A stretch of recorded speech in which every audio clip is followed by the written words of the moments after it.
How's it going, guys? It's C-RadTV at a WWE Smackdown review from November 13th. The go-home Smackdown to Survivor Series. So let's get started with it. So Smackdown starts off with an announcement that Becky Lynch suffered a broken face and a concussion from the Under Siege on Raw yesterday on Monday. So Becky will not be cleared at Survivor Series to face Ronda Rousey. Becky, however, will get the chance to name her replacement. We will find that out later in the night. Too bad. I was actually looking forward to that match. So yeah, continuing on. So the SmackDown now starts off with WWE Champion AJ Styles coming out to the ring. You know, I've heard a lot of people talk and complain about AJ's title reign, how it's the same feud, same matches. And I'll try to blame it on AJ for it. Listen, it's not AJ's fault that this title reign has not been that good.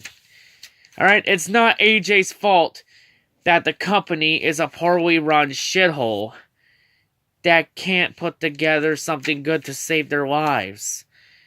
Like, AJ, I know AJ's got shit on a lot, but man, he's trying the best with what the hell he's been given. He's been given something pretty bad. Like, hell, AJ's been fucking placed in the goddamn mid-cards for pay-per-views. And he deserves a lot better. He should be in the main event, not the goddamn mid-card. But yeah, continuing on, so AJ comes out. So I just thought I should just defend AJ Styles real quick. And shut down all those AJ naysayers. So AJ comes out, of course, AJ's addressing his Survivor Series opponent, Brock Lesnar. Of course, also AJ also announces the fact that AJ has held the WWE title for 371 days and counting, just over a year as champion. And AJ, of course, says he's beat dream opponents and nightmare opponents, especially ones that like to make it personal and invade families' houses. Hence Samoa Joe. AJ said he's beaten everyone except for Brock Lesnar. Of course, AJ says that he's been a workhorse for WWE, working every live event, everything for WWE in this entire title reign. And of course, AJ says that this year will be different than last year's. And then that's when Paul Heyman would come out from the crowd. So Paul Heyman grabs the mic, Paul does his normal intro thing, and then Paul says that there's no one in the company that Brock wants to face as much as AJ. And then Paul puts AJ Styles in the company of Ricky the Dragon Steamboat, Ric Flair, and HBK Shawn Michaels. And Paul says it'll be a pleasure to have the best seat in the house. And then Paul says that AJ is second best, but AJ is always Daniel Bryan's number one. So then AJ says that he knows what Paul Heyman is trying to do. And then AJ, of course, says that he has the utmost respect for Daniel Bryan. And then AJ also says that he made Daniel Bryan tap out last week. Actually, about a couple weeks ago in a title match. And then AJ said that last year, Brock limped out of Survivor Series with a W. And then AJ says that limp makes Brock vulnerable and human. Of course he's goddamn human. It's Brock Lesnar. Has anyone not watched his MMA career? With how many times he got knocked out? Yeah. So yeah, then AJ says that Brock is now more vulnerable to tap out. And then AJ Styles says that Sunday won't be about Brock Lesnar. It will be about AJ Styles. And then that's when Daniel Bryan would come out. So Daniel comes out. Daniel then says he doesn't know how he got his name in the conversation. I don't know either. I don't know what to tell you, man. And then Daniel says that he's been looking for a reason to punch AJ in the face. And then Daniel said he had also has the utmost respect for AJ Styles. And then Daniel dares AJ to not mention his name again. So then AJ says that Paul said Daniel's name first. And then AJ says Daniel's name to try and call Daniel's bluff. And then Daniel would attack AJ, and the brawl ensues. Guess Daniel wasn't bluffing after all. So both of them would brawl, And then that's when Shane McMahon and the referees backstage, along with all the agents backstage, would come up and break up both men. They would go at it one more time before they were officially broken up. We come back from commercial break. The brawl will continue backstage in Shane and Paige's office. And then Shane stops the brawl by announcing that AJ Styles will defend the WWE title later on in the night against Daniel Bryan. So we're getting a WWE title match on a go-home show. Okay. So continuing on. Next up, we get a one-on-one match. We get Andrade Cien Almas versus Jeff Hardy. So highlights of the match. Jeff's jawbreaker was good, along with Jeff's atomic drop, leg drop, basement drop kick combo. Andrade's double stomps off the top rope was good, along with his double knees in the corner. Match ending, Jeff Hardy would hit the twist of fate, followed by the Swanton Bomb. Jeff Hardy gets the 3 count for the win. And then after that match, we go backstage in the locker room where Miz is with SmackDown General Manager Paige.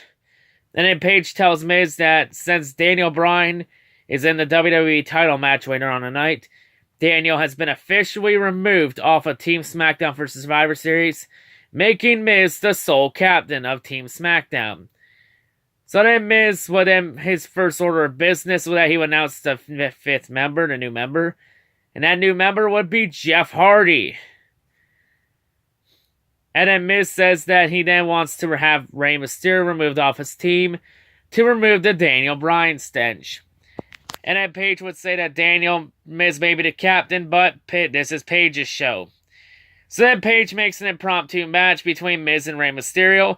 And if Miz wins, then Rey Mysterio is removed off of Team SmackDown for Survivor Series. So yeah, we come back for a commercial break to the match. Highlights of the match between Mysterio and Miz. Miz's head drag was good. Rey's Bulldog was good along with Hurricane Rana. Miz's needs to counter a Rey's suicide dive was really well executed, on point. Miz's Rey's seated senton off the top rope was good. Miz's DDT was good along with his bouncing powerbomb, where he bounced Rey Mysterio off the top rope. Rey's 619 was good, but Miz would get out of the way of the kit. Would get out of the way. Actually, this happened after the 619. Rey would go for the frog splash. Waits for our match ending. Miz gets his knees up. Miz would roll up Rey. It would get a 2 count. Rey would then roll Miz up. And Rey gets the 3 count for the win. So Rey will still get to be part of Team SmackDown for Survivor Series. So then after the match, Randy Orton would then come out from the crowd and then he attempted to attack Rey Mysterio for post-match assault. Randy would miss, and then Randy hits an RKO out of nowhere on the Miz. And then Rey gets out of the ring and gets the hell out of there. So yeah. Randy got an RKO out of nowhere, but it was on the wrong person. It was a heel attacking a heel. Don't worry, Randy. Better luck next week. So then continuing on, next up, we got a segment. We get SmackDown General Manager Paige coming out to the ring. And then Paige would start off by asking all the women on the SmackDown roster to come out to the ring. So Charlotte Flair, Lana, Sonya Deville, the Iconics, Billie Kay, Peyton Royce, Mandy Rose, Asuka, Naomi, and Carmella all come out to the ring. Of course, Paige fills all the women in on the Becky Lynch injury that she sustained Monday. If anyone's wondering what happened, I actually didn't see what happened until the replay on SmackDown, because when I was watching Raw, I didn't even know Becky got a bloody nose till the whole brawl was over. Because when it initially happened, I was looking down at my notes to see if I missed anything. And then when I looked back up, all I noticed was Becky got a bloody nose. And I was like, what the hell happened to her? So yeah, in this replay it showed Nia Jax throwing a big right to Becky's nose. Damn, so Nia Jax just injured Becky. And of course, Paige tells everyone on the women's roster that Becky Lynch will handpick her replacement for Survivor Series. So SmackDown Women's Champion Becky Lynch comes out. Also, Becky Lynch has a bruised left eye. So yeah, Becky's taking quite a beating and she's still standing. So then Becky says that she's angry as hell. And then Becky says that a good beating has never stopped her before until now. Because the doctors said that they can't clear her. So then Becky continues on and says that even with her broken face and concussion, she could still kick Ronda's ass. I would love to see that. Too bad we're not going to get the match. I think everyone's looking forward to it. So I guess in this case, Becky Lynch is not a real opponent. So then Becky continues on. She says that she's sorry for everyone she let down. And then Becky calls Ronda Rousey the luckiest bitch on the planet. So then Becky would eye up the entire SmackDown women's roster to see who is worthy of taking her spot. And then Becky then eyes Charlotte Flair and chooses her. And then Becky tells Charlotte to make Ronda tap out like Becky would. They both shake hands, hug it out. So at Survivor Series, we have Ronda Rousey versus Charlotte Flair. That's going to be a good match. I can't wait. So, Ronda Rousey continues on. She sees Charlotte Flair. She asks Charlotte, are you a real opponent? And also, we interrupt this program to bring you, tonight, an Unsolved Mysteries. We try and find out who attacked Charlotte Flair backstage. As we have seen on Monday, the attack did nothing to injure Charlotte or phase her as she was still able to go. But of course, Paige was not focused on who attacked Charlotte, as Paige was more focused on Survivor Series this Sunday, as she looks to bring SmackDown the championship. Because ever since the 2016 draft, Raw has been 2-0 at Survivor Series, winning each one 4-3. Of course, with Charlotte Flair set to now face Ronda Rousey, and possibly be now real competition to Ronda, because all Ronda has gotten is a bunch of goddamn women off Total Divas. Now Ronda will see some real competition. So Charlotte Flair will have her hands full against the baddest bitch on the planet. So with no real leads, but a big match announced, thus ends another thrilling and exciting episode of Unsolved Mysteries. We now return to our regularly scheduled programming. So continuing on, next up, we get a 6-man tag team match. We get The Bar, Sheamus and Cesaro, the SmackDown Tag Team Champions, and The Big Show against The New Day. Of course, that's Survivor Series. The Bar will face the new Raw Tag Team Champions, AOP, Akam and Ray Sar, the Authors of Pain. And New Day will be part of the 10-man tag team match at Survivor Series for Team SmackDown and will join the Usos. So yeah, highlights of the match. Kofi and Xavier's elbow drops where they continuously threw elbows each was good. Big E splash and Xavier's leg drop combo was really well done on sync. Big Show's chops to the chest were very lethal. I don't think they lit up Xavier Woods' chest at all. Big Show's butt tackles in the corner where he put his butt into the abdomen was interesting, to say the least. Xavier's jawbreaker was good. The Bar's colossal backbreaker was also good, on point. Sheamus's pump knee in the corner was very well executed. Xavier's missile dropkick was good along with Kofi's springboard clothesline.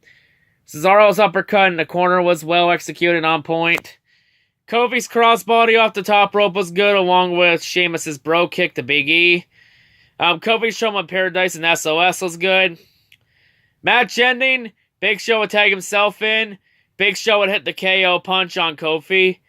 Big Show gets the 3 count for the win for his team. So Show and the Bar get momentum entering Survivor Series this Sunday. So then after that, we cut backstage to where 3 teams are lined up. And the Usos come in to trying to get some more members for their team at Survivor Series. So, Usos would announce their new competitors, which includes the Colons, Epico and Primo, the Bullet Club, Luke Gallows and Carl Anderson, minus Finn Balor, Adam Cole, and the Finn Balor. And of course, Sanity, led by Eric Young. Oh my god. Eric Young's gonna compete on a Big Four pay-per-view. I never thought this day would actually come. Now you can be the GOAT. Now you can ascend, Garrick. Ascend! Become the god you were always meant to be. Be that wrestler we all want you to be. And the match is on a fucking pre-show. The match is on the pre-show. God damn it. Got me all hyped up for that. Fuck. So then Usos end the segment by saying that they will welcome Raw to the Smackdown Penitentiary. So yes, at Survivor Series, the 10-man teams consist of the Usos, New Days, Colons, Club, and Sanity against the teams of Rude and Benjamin. I mean, not Rude and Big Chad Gable, Ass Tension, Lucha House Party, Revival, and the Bandwagon team. And for the 10-man tag team, how this one works since it's 5 tag teams. If you want to know, it's like when one member of a tag team is eliminated, the entire team is gone. So really, actually I think it may be 11 on 11 because we have the 3 New Day members and the 3 Lucha House Party members. We're going to have to wait and see how this goes. But yeah, continuing on. Everybody else, thank you for playing. Let's get to the one match that matters. Our main event. The big match. The matchup for the WWE Championship. AJ Styles defends against Daniel Bryan. Highlights of the match. AJ's springboard forearm out to outside the ring was good. Daniel's leg sweep was good. AJ splash in the corner was good. AJ and Daniel's double running crossbodies was good. Well executed, on point. Daniel's running drop kick in the corner was good, along with his avalanche hurricane rana from the top rope. AJ's payaway kick to Daniel while Daniel was perched on the top rope was good. Daniel's yes kicks in the corner was good, along with his low drop kick in the corner. Daniel's belly to back superplex is well executed. Yeah, not just any suplex, a superplex. Daniel's yes kicks were good. We almost actually had a fail in this matchup. AJ would go for a springboard move on the middle rope in the corner, and AJ's legs almost give out on him. It's like, no, that was almost a botch. Damn. So yeah, you can really tell at that point AJ was getting a bit tired. Because it's not that often AJ's legs almost give out on him. That almost never happens. I guess this is what happens when you've been the goddamn workhorse for over a goddamn year. Continuing on, AJ's payaway kick was good. Daniel's first yes lock was good. That would force a rope break. AJ's low drop kick was good. AJ's calf crusher was really good. Daniel would reverse it into a armbar. AJ would then reverse it back into a calf crusher. Daniel would then reverse it into a yes lock. AJ would then reverse it into a roll-up, followed by an attempt at the Styles Clash. It failed. So then AJ hits a slingshot on Daniel into the corner. And in crucial point in the match, AJ goes for the phenomenal forearm. Daniel rolls out of way. AJ hits the forearm on the ref. So we have the referee knocked down at crucial point in match cliche. So then, while the referee was down, Daniel would then hit a low blow to AJ right in the Styles. And once the ref gets back up, Daniel hits the running knee on AJ. Daniel Bryan gets the 3 count for the win. Daniel Bryan is your new WWE champion. So then after the match, Daniel Bryan would then attack AJ for post-match assault, throwing some kicks to the head. And then Daniel would end the show by grabbing the WWE title and staring directly at it while standing. And that's how he ends SmackDown. So, heel turn? Is this a heel turn for Daniel Bryan? It might be. I guess we're going to have to wait and see. But yeah, so AJ's title reign, 371 days. It started with AJ winning the title off Jobber Mahal at a random SmackDown in England last year, 2 weeks before Survivor Series. And AJ holds that title all the way to the go-home SmackDown for Survivor Series. So at Survivor Series, we're going to have Brock Lesnar versus Daniel Bryan. So AJ Styles is completely left out of Survivor Series. And for Daniel Bryan and Brock Lesnar, this is almost no build-up to it, because this is a match put together last minute. I mean, the last matchup we had to put together last minute, a dream match, was Demon Finn Balor versus AJ Styles last year at TLC. And I thought that match was good. So, if anyone's going to start underestimating Brock Lesnar or Daniel Bryan, I want it so soon. I think that match is going to be better than some people may think. Like, it's a dream match. I think for a long time we've wanted Daniel versus Brock. We're going to have that shot. But hey, it's something new now. Something new, so SmackDown, pretty meh. Like, it's disappointing that Raw didn't do Under Siege to SmackDown like they did last year. They just pretty much let SmackDown just come into their house and destroy them. Man, what a crying shame. But overall, SmackDown, I'll give it a 4.5 out of 10. 4.5 out of 10. Pretty mediocre show. Title match was at least a 7 out of 10. There was a couple flaws in there. There was that almost botch from AJ. But yeah, what else is there to say? So yeah, Daniel Bryan will have his first WWE title reign in over 4 years. Let's just hope Daniel's title reign doesn't get cut short because of injury. But yeah, that's all I gotta say. And before I go, real quick, want to remind y'all, I do got a vlog coming this week. Probably gonna be out Friday. I'm gonna be meeting Mick Foley at a comic book store in Sarnia.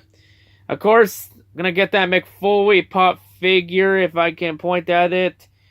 Yeah, right there, that Mick Foley pop figure on the wall is coming down. Gonna go get signed. I'm also gonna get one of my title belts on the wall over there to my left. Signed. There's gonna be that Winged Eagle one I got a couple months ago.